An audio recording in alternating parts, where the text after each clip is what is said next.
Hello and welcome to the show. This FailRace vs Community is D-Class cars on some of the shortest tracks in the game.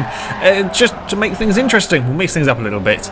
These are tracks that are very rarely raced. You don't see these tracks very often because they're not really designed to have lots of people drive around them. Yeah, things get a little bit chaotic, get a little bit hectic on the opening lap. I started somewhere roughly in the middle of the field. Husky started right at the back in his Ford Pinto, which has already managed to catch up to me. Yeah, it was an interesting experience, the opening laps of these races. I mean, we're talking sort of 30-second laps around here. Yeah, it was a little bit chaotic, which is pretty much what we expected. Oh yeah, also we're all running Christmas liveries, of course, because it's the day before Christmas, or if you're not watching this on the day it's released, then Happy Christmas, or maybe it's Christmas has been. I hope you had a good Christmas, whenever you're watching this. But yeah, things were hectic on this opening lap, or on these opening few laps, and eventually I just sort of ran out of it. My Fiat this wasn't the best car ever built for the Versus community, so a lot of understeers. You see Husky managed to get past. He may have had a bit of a coming together with an Alpha. I also got very, very close. Jeez, that was incredibly close between us. Yeah, it's a tough track to race on because it is so hard to overtake. It's such a small place that, yeah, it really is tricky getting past somebody. There was inevitably going to be some bumping here and there when you race at a track like this, just because everybody is so incredibly close at the front. And there was an interesting lead group between a Datsun, a Suzuki Liana, and I think there's an Alpha GTA as well. Yeah, interesting choice of car for this one. It was great to see that there was a good variety of vehicles as well. You know, cars that we don't normally see racing. I don't think we've ever had a Suzuki Liana ever in a Versus the community. I think we've had a few Datsuns. But yeah, an unusual battle for the lead. And while I said it was very, very hard to overtake, it is not completely impossible. As the Suzuki manages to go around the outside of two corners to get himself on the inside for the next one, the Alpha then does a very cheeky dive, a very opportunistic move up the inside into the first corner. Very nearly gets both positions in one go, but the Suzuki can hold it around the outside, and as you can't fit two cars wide through there very easily. In the end, the Suzuki comes out in front, and for me that's definitely overtake of the evening, as the Datsun gets a little bit unlucky and loses 3 places in half a lap, and then they just run out of space. The Datsun pulls over and that's the Alpha back pass. It's a slight downside of running on a track like this, is it is very, very easy to run out of space. But when things are going well, you have great battles. This is somewhere in the midfield. I think this is towards the lower half of the top 10. We have a Honda Civic, an MGB, I think that's another Alpha, and Mazda MX-5, I believe, at the back of the group. And yeah, this is the advantage of racing these sort of cars on this sort of track, is you get very close racing on the most part. Yes, you can have instances. Yes, there is a little bit of bumping here and there. It's going to happen. It's sort of unavoidable. If you go into a race like this, you just have to be aware that there's probably going to happen. You may get bumped. It won't necessarily be intentional. It probably isn't intentional. It's just so easy to run out of room here. However, when things are going well, you get close racing, you get groups of cars all battling, and yeah, I find running the slower cars to be more eventful, especially on a track like this. It's incredibly exciting. There's something going on just everywhere. You can see in front of this is another group of 3 of us. I think that was me holding everybody up again. Unfortunately, the MG, I think there was a little bit of lag there. There's an odd way to get spun off. That was another slight downside actually this evening. There was a little bit of lag involved. But I think the red MX-5 that was behind me lagged out. I'm not entirely sure on that one. But yeah, this is me battling to hold on to 5th place, I think. The Datsun, it fell back after it let the Alpha back past. He ended up behind me, and then I was causing problems. As I said, this place is incredibly hard to overtake on, and my Fiat really wasn't very fast around here. Datsun was considerably faster. However, he could not find a way past me. I'd built my car to have a little bit more straight line speed, a little bit more acceleration, so that I could fend off people. I had nowhere near the handling of all the other cars. However, because I had that acceleration out of the corner, I had that little bit more straight line speed, the Datsun could not do anything, because if he found himself on the inside for one corner, I had enough grip to keep my car around the outside, and then I could beat him on the straight to the next bit, and again position my car on the inside for the next corner. And yeah, I could just keep doing this the entire lap and keep holding him behind me. I had the widest Fiat 500 in the world at this point, and this went on for probably 5 or 6 laps, just or maybe even more than that. I just couldn't find a way past, because I just positioned my car in the right place, and if I ended up in the wrong position, I had enough speed to rectify it by the next corner. Husky was also playing very wide with his Ford Pinto. Unfortunately, he eventually ran out of space and sort of left the door a little bit open. The Alfa got a much better drive out of that final corner and could get the move done. Yeah, there wasn't a huge amount of overtaking in this as such. There was a lot of sort of following closely behind somebody, because yeah, there's just nothing you could do about it. There also was, as I said, a little bit of lag. There was also a slight problem in doing like a 30-second lap. You often ended up having back markers. They were trying their best, don't get me wrong, they were trying their best to get out of the way, but they did cause a few problems, as this is such a tough track to get out of the way of somebody on. If somebody appears where you're not quite expecting them, or they're faster than you think, yeah, the back markers did cause a few issues for some people. However, at the front, it was the Suzuki that was going to take the win. I believe there was a Fiat 1 whatever, I forgot the name of the car now, god damn it, you can just about see behind him in second. Yeah, definitely the first time we're going to have a Suzuki Liana winning, and I think it's the first time we've even had one in the Versus the Community.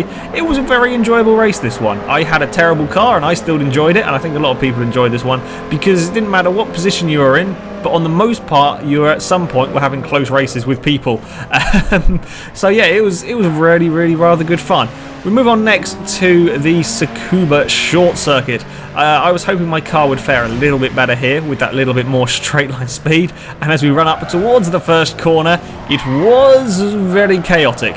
As expected. This track is a lot wider than that of the Iberian one, but we were trying to go 4 wide. I'm pretty sure we were successfully 4 wide at one point through there, and everybody's all trying to get some sort of position. Well done to the Beetle there that didn't rejoin the track in a stupid manner as you go around the hairpin. I think an Alfa got a bit unfortunate, just got snagged and spun around. There was, again, annoyingly, there was some lag problems. I got run out of room a little bit by a Fiat that didn't realise I was there.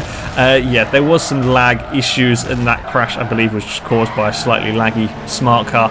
Yeah, it was a shame that the lag ruined some fun. The Fiat team making our way up the order, going both sides of a Transit to get past it, and then both going around the outside of an AMC Gremlin. Yeah, the extra straight line speed was very useful for my Fiat 500. Yeah, it made good use of it around this sort of track. Husky had started on pole for this race, and avoiding all of the manicness of the early corners, he had managed to get a fairly decent lead. He was bringing a Nissan Leaf, and I can't believe I'm going to say that there was a Nissan Leaf in second, but there was. These two were separated by about 150 feet at this point, and they were miles clear of the rest of the field, because we were all arguing amongst ourselves. I mean, you can see there's the Porsche that's in third. There's quite a big gap back to them, and this is only on sort of lap 3. Yeah, they are quite a lot ahead of this chaos that was from the Porsches in third, and then there's the rest of us all further back. It was exciting. It was all sorts of things were going on here. It was very good racing, actually. Again, I can't believe I'm going to say this, and Nissan Leaf has got up the inside of a Lotus 11. The Lotus did not want to give up the position. He tries to go all the way around the outside of the final corner. Just can't quite hold on long enough. Nissan Leafs are actually really rather good in D class, it appears, as yeah, they were making and the Leaf that's there, I think, started behind me right at the very back of the grid. They're pretty good D class cars, which is, again, I wasn't expecting to be saying that today, but apparently they are. So yeah, they were making progress. Now, I had initially planned on running a race at the Camino Viejo short circuit. However, I feared that we would have too many cars end up on their roof, as it's notorious for rolling vehicles. Well, this Volkswagen Beetle managed to find a way to roll at Tsukuba on the final corner, very similar to the way I managed to roll Lotus 11, I think, a while back in one of our challenge videos. Yeah, so my plan of stopping things rolling didn't quite pan out. Also, you will will see that there is a big kind of group that were battling it further back. While it was sort of an interesting-ish battle, it was so laggy that it's really pretty much useless for filming footage. Back towards, I think this is the battle for third, still raging on between the Nissan Leaf, Porsche thingy, I forgot the name of the Porsche as well, and Lotus 11. And this was probably the most interesting battle on track at this point. The leaders, as I said, were quite a long way ahead and were a little bit spread out. Further back there was quite a few laggy cars, and there were a few broken cars because of the lag, which is a little bit of a shame. The Nissan Leaf unfortunately runs a little bit wide as he comes back on the track. Don't think he realised quite where the Porsche was. Porsche gets spun around, and then me thinking it was rolling backwards, tried to go up the inside and only to have it lag back forwards. And yeah, my car was a little bit broken now. The Porsche was a little bit broken. It wasn't like major damage because none of these cars were very fast. If we had a bump, it was really just aero damage. There was like no internal damage done or mechanical damage done to these cars. But yeah, there was a little bit of a shame there. At the front though, Husky had managed to catch up to the laggy midfield section. I think this is on the final lap as well. Always scary when you're trying to lap cars and you're not quite sure where they are on the road. In the end, I think the Leaf had closed the gap a little bit on this final lap just while Husky was trying to make his way through the traffic. But yeah, it was, these two guys were so far in front. They were massively clear of the rest of it. However, Husky took the win from a Nissan Leaf in second, and a Nissan Leaf took third as well. There were two Leaves on the podium. That's an odd thing. Anyway, further back, and Team Fiat were caught up to the back of the Porsche. We almost got a double pass on the final lap. Unfortunately, the other Fiat just got a little bit too sideways on that second to last corner. I managed to sneak up the inside. Despite some of the laggy issues, again, it was another very good fun race. There was lots of action going on, and yeah, it is quite good fun driving these slightly slower cars. You get a lot more overtaking. And we move on to the third and final race at the Ladera mini circuit, and it was as chaotic into the first couple of corners as was to be expected, really. Yeah, this is quite a narrow section. In the end, it all goes a little bit wrong. A car in front of me gets bumped off, ends up in the sticky stuff, and I bump into him, and Husky bumps into me, and then there's all this Constantina effect that's a little bit unavoidable, unfortunately. Yeah, I'm not entirely sure actually quite what started that, but I think, yeah, cars just got bumped around a little bit, and because we were in the middle of the field, that kind of affected everybody behind us, which is a bit of a shame. But again, this kind of racing, it is inevitable that something like that is going to happen at some point. Up until now, things have been pretty good considering what we were doing, and now began the sort of the fight through the field. Again, this place is incredibly tricky to overtake. I'm not quite sure where I went there. I think I may have had a problem with the car, but yeah, this is a very tough track to overtake on, much like the Iberian one. I think this sort of front straight is probably the easiest spot. It's a little bit easier to overtake on, but you have this chicane that is terrifying, trying to get through there too wide. It can be done. It's done a few times in this video. However, it is not the place you want to be going too wide unless you really have to. So yeah, I was making decent progress again. This Fiat was an odd car. It was sort of okay to a point, but then it just kind of started understeering, and there was some crashing a little bit further back.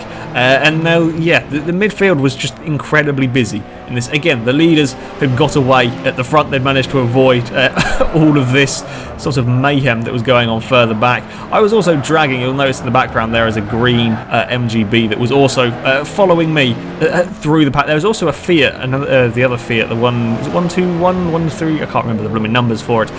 The other Rabath was making pretty good progress despite having suffered quite a big whack on that opening lap. Again, this is my favourite overtaking manoeuvre, I guess you could say, on this track. Get a better run out of that final corner, get alongside, hold your breath through the chicane, give each other just about enough room. Citroen tried to come back, knocked his brakes a little bit, meaning he ran wide into the second corner, and then the MG is passed as well, and I think the MX-5 may have got past too. At the front, and there was going to be a change of lead. Again, most common of the overtaking spots, the KA just gets a better drive out the final corner, side by side as they go through the chicane. A little bit of a bump, both get through there just about. Yeah, and they both run wide into the second corner. It's a tough place to overtake. That particular spot, you can get too wide through the chicane. It really does rely on both of you doing what you're supposed to be doing and giving each other enough room. You will see quite a few cars there just jumping over the curbs. There's just to make sure that you give each other enough room. I don't think you can fit 2 cars wide without jumping over the curbs. You might just about, but yeah, that's why everybody is doing it there when they're going sort of like this. Close your eyes and hope everything works. Comes out the other side okay, and it didn't. Well, Husky may have had a little bit of a coming together with the Chrysler PT Cruiser. Yeah, it was absolutely mayhem going on at the midfield. So Fiat is managing to go around the outside of a something that nearly had a spin. There's a Nissan 240 that just about managed to save it and not kill everything. I don't know how that Alpha got stopped and managed to avoid him. Well done.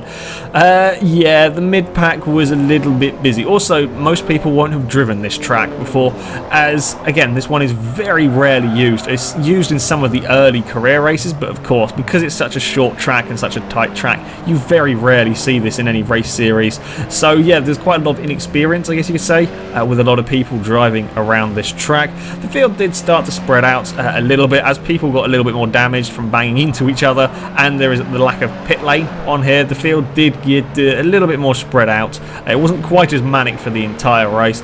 I was in a battle for third, much like in the opening race. I found myself having to fend off a faster car, and yet again I had that straight line speed, which was useful, but I just didn't quite have the handling. You can see there I ran a little bit wide, but I have enough speed to kind of make up for it before the next corner, and I could probably have sat here the entire race just doing exactly the same thing. Keep your car on the inside. The MG doesn't have enough speed to go around the outside of me. It has enough grip, but he doesn't have the speed, whereas I do. But yeah, I could defend. You could defend this for an awful long time, as it's such a hard place to overtake on. Unfortunately, you have to not make any mistakes, and I do make a mistake. Just run wide. I don't think I hit the sticky stuff. I just ran a little bit too wide. MG dives up the inside, and then there's absolutely nothing I can do. I'm sort of trying to have a look at coming back at him, but I don't have the overall lap speed compared to the MG. As I said, midfield, they were, yeah, they had stages of being bunched up and then stages of being separated as things got a little bit more damaged and a little bit more broken. Yeah, it was, again, it was an interesting race, as you could look somewhere and there would be something going on. There were a few broken cars you will see dotted around the outside of the track from the opening lap incident. It was just one of those things, a little bit unavoidable. The Nissan goes for a spin, almost collects the cars, does well, thank you for waiting there. That's what you're supposed to do if you have an off, and yeah, then drops further back. It was quite easy to make a mistake with these cars on the curbs as well as the leaders come past to lap them. I was having problems as well with my Fiat, didn't like the curbs. I guess just the way some of these cars are built, it was very easy to do that sort of thing. Husky, despite his opening lap incidences, didn't have any mechanical damage. There was just aero damage and lost quite a bit of time in the early crashes. Was battling with an MX-5. It was trying to find a way past it, but of course you could be an awful lot quicker and struggle to find a way past the MX-5. You can see he's quite a lot slower than Husky's Pinto, but not quite enough room. Husky goes all the way around the outside as they run into the final corner. Good overtake, actually. One of the very few clean overtakes that was done outside of the opening sort of chicane first corner bit. Unfortunately, Husky disconnects, and then everything goes a little bit wrong. It wasn't just Husky that disconnected. This is from my viewpoint, and you'll notice the Fiat behind me goes poof. I've no idea what happened, but about 5 cars got disconnected, or 5 or 6 guys got disconnected from this race. This was on the final lap as well. I was busy looking around trying to see what happens to the Fiat behind me and ended up managing to spin my car. The MG got caught up with backmarkers again. This is even harder to get out of the way of cars that are lapping you. Yeah, so it all went a little bit confusing at the end of this race. So here's what I do know.